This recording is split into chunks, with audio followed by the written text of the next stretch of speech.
अपनी पौराणिक और प्राचीन कथाओं की श्रृंखला को आगे बढ़ाते हुए आज हम फिर सुनते हैं एक पौराणिक कथा। तो चलिए बढ़ते हैं अपनी कहानी की तरफ।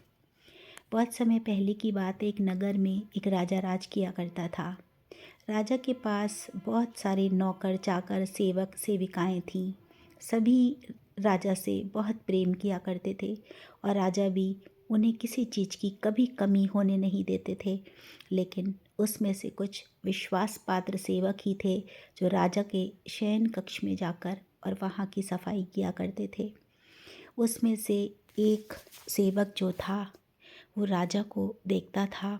जब भी राजा को सोते हुए देखता था उनके नरम बिस्तर पर, तो उसे अंदर से इच्छा जागृत होती थी कि वो भी कभी इस नरम बिस्तर को छू सकेगा, इस पर सो सकेगा।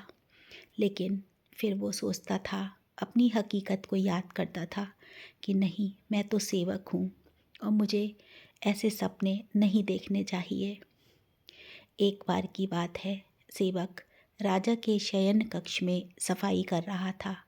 उसने देखा उस शयन कक्ष में दूसरा कोई भी सेवक वहाँ उपस्थित नहीं था। नौकर ने सोचा, चलो इधर उधर देखा। वहाँ जब उसे कोई दिखाई नहीं दिया तो उसकी हिम्मत थोड़ी बढ़ गई, उसका लालच भी थोड़ा सा बढ़ गया और उसकी इच्छा जागृत हो गई। उसका सपना फिर उबाले मारने लगा कि एक बार मैं इस नरम बिस्तर को छू कर देखता हूँ। उसने राजा के नरम बिस्तर को छुआ और उसे बहुत आनंद आया। उसने सोचा कि काश मैं भी इस बिस्तर पर सो पाता, देख पाता कि कैसा महसूस होता है इस पे सोकर। ये वो सोच ही रहा था कि नौकर झट से उस बिस्तर पर लेट गया। जैसे ही वो बिस्तर पर लेटा, इतने आनंद में आ गया कि उसको नींद आ गई और वो गहरी नींद में सो गया।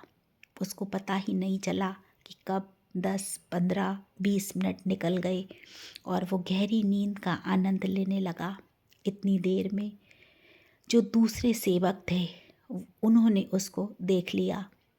वो जब उस कमरे में आए, राजा के शयन कक्ष में जब आए, तो उन्होंने देखा कि वो बिस्तर पर आराम से सो रहा है। उन्हें बड़ा क्रोध आया और उन्होंने उसको ज़बरदस्ती उठाया और उठाकर राजा के पास ले गए और राजा को सारी कहानी सुना डाली।